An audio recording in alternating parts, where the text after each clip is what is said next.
Topic 5 osmo regulation in a different environment. मुख्तलिफ environment के अंदर ऑस्मो रेगुलेशन का प्रोसेस कैसे होता है। तो ऑस्मो रेगुलेशन क्या है? The maintenance of water and salt balance in the body is called osmo regulation.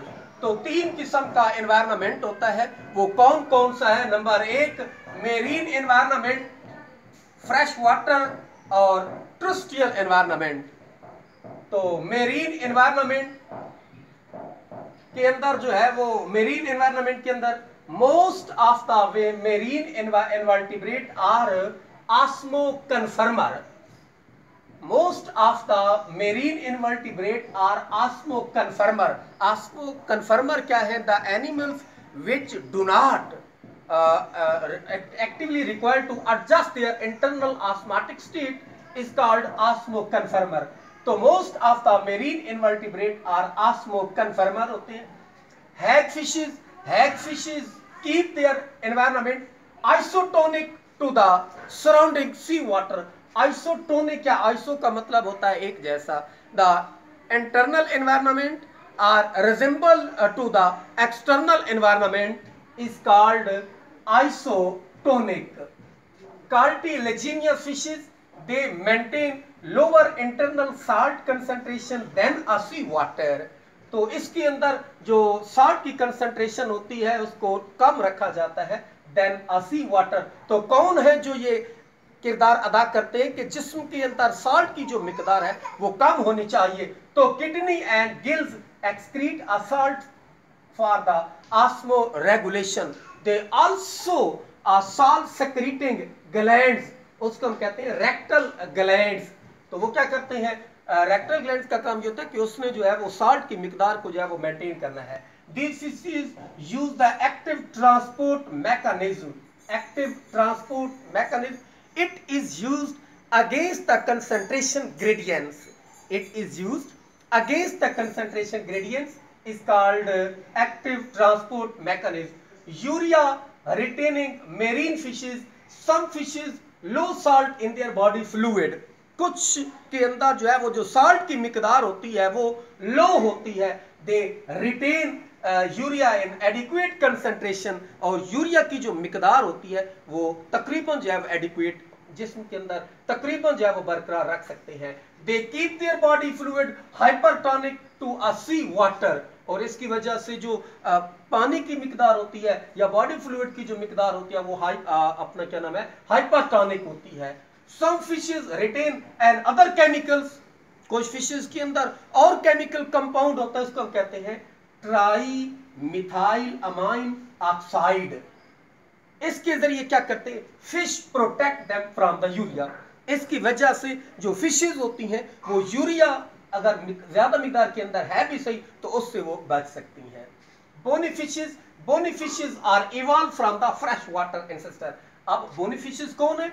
वो सी वाटर के अंदर पाई जाती हैं, लेकिन अब कहां पे है? वो फ्रेश वाटर के अंदर है। तो bony fishes are evolve from the fresh water ancestor later then they become marine. बाद में वो क्या हुई है? मेरीन एनवायरनमेंट के अंदर जो है वो चली गई है। They constantly lose the water by hypotonic body fluid to the hypertonic body fluid. वो हाइपोटोनिक से जो है वो हाइपरटोनिक बॉडी फ्लूइड के अंदर जो है वो अपने आप को एडजस्ट कर लेती हैं।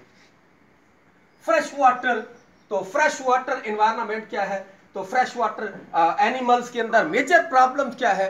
Fresh water animal face the problem for the flooding of the water. जो फ्रेश वाटर के अंदर होते हैं उनके अंदर ज्यादा मिकदार में पानी अगर चला जाए तो उनको जिस्म से जो है वो एक्सक्रीट करना पड़ता है, जिस्म से खारिज करना पड़ता है। तो fresh water protozoan like amoeba है और पैरामीशियम है, उनके अंदर क्या होते हैं? वो कंट्रैक्टाइल वैक्यूल होते हैं। वो कंट्रैक्टाइल वैक्यूल का काम क्या होता है? दे pump excessive water outside the body. So they pump excessive water, they excrete or dilute urine, then lose water, then compensate। और जिस्म के अंदर ज्यादा मिकदार में, क्योंकि जब पानी जिस्म से ज्यादा मिकदार में जाएगा तो उनको जिस्म से बाहर निकालना है पानी। तो जब पानी बाहर निकालेंगे तो साथ में जो है वो यूरिया भी जिस्म से जो है वो बाहर निकलेगा और जो जिस्म के अंदर साल्ट की मिकदार होगी वो भी बाहर जाएगी। उस साल्ट को जिस्म से पूरा करने के लिए फिर क्या करते हैं, दे ईट अ साल्ट कंटेनिंग फूड। तो फिर जो एनिमल फ्रेश वाटर के अंदर पाए जाएंगे वो खुराक इस्तेमाल करेंगे जिसके अंदर साल्ट की मिकदार जो है वो ज्यादा हो। They uptake salt by active transport by gills and skin।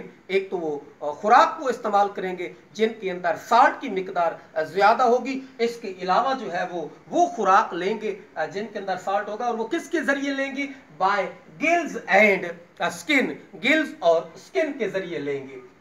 Terrestrial environment, there is a major problem. The animal which are present in a terrestrial environment is a major problem for the dehydration of the water या for the evaporation of the water। उनके अंदर ये problem होती है क्योंकि they loses water by evaporation, they causes the dehydration in their body fluid, जिसके अंदर जिस्म के अंदर जो पानी की मिकदार होती है वो डिहाइड्रेट हो जाती है, वो चली जाती है जिस्म से बाहर, जो है वो एक्सक्रीट हो जाती है, जिस्म से बाहर चली जाएगी। तो फिर वो क्या करते हैं, वो कौन है जो टर्रेस्ट्रियल एनवायरनमेंट के अंदर पाए जाते हैं, तो वो आर्थ्रोपोड्स होते हैं, और इसके अलावा जो है वो अदर एनिमल्स होते हैं, वर्टिब्रेट होते हैं, which are adopted in a terrestrial environment. वो अपने आप को टर्रेस्ट्रियल एनवायरनमेंट के अंदर अडॉप्ट कर लेते हैं, लेकिन वो उनके अंदर जिस्म के ऊपर जो है वो इंसेक्ट हैं या दूसरे जो है वो हशरात वगैरह होते हैं, उनके ऊपर वैक्सी क्यूटिकल होती है, वैक्स की बनी हुई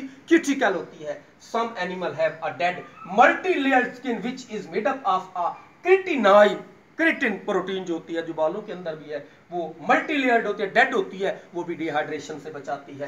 तो इसके अलावा जो होते हैं कुछ एनिमल्स होते हैं वो डेजर्ट एरियाज के अंदर पाए जाते हैं, तो वो अपने अंदर जो है वो बिहेवियरल चेंजेस लाते हैं। तो जब वो मसलन कैंगरू रैट्स है, जब वो पानी के अंदर या डेजर्ट एरियाज के अंदर रहता है तो फिर वो खुराक वो इस्तेमाल करेगा जिनके अंदर जो है वो पानी की मिकदार ज्यादा होगी, तो मीन कार्बोहाइड्रेट है। तो जब वो खुराक लेंगे, मीन फूड है, सीड को जब वो खाएंगे उनके अंदर कार्बोहाइड्रेट होगा, और कार्बोहाइड्रेट की मेटाबॉलिज्म के नतीजे में वाटर प्रोड्यूस होगा, और वो वाटर जो है वो इस्तेमाल कर लेंगे।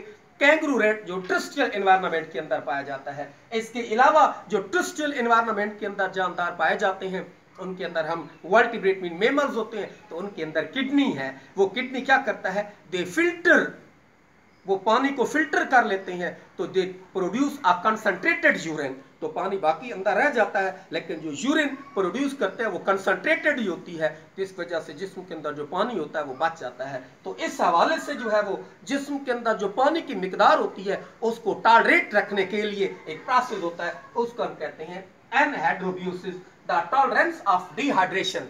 जिस्म से डिहाइड्रेशन के प्रोसेस को या डिहाइड्रेशन का जो अमल होता है उसको बर्दाश्त करना क्या कहलाता है, एनहाइड्रोबियोसिस कहलाता है। ये वेरी इंपॉर्टेंट क्वेश्चन है कि right a note on the osmo regulation in a different environment. उसके अंदर मेरीन एनवायरनमेंट है, उसके अंदर फ्रेश वाटर एनवायरनमेंट है, और उसके अंदर जो है वो टर्रेस्ट्रियल एनवायरनमेंट है। फ्रेश वाटर के अंदर हैग फिशेस भी है, कार्टिलेजिनियस भी है, और यूरिएटेनिंग फिशेस भी है, बोनी फिशेस भी है, ये मेरीन एनवायरनमेंट के अंदर आते हैं। गुड लक, अल्लाह।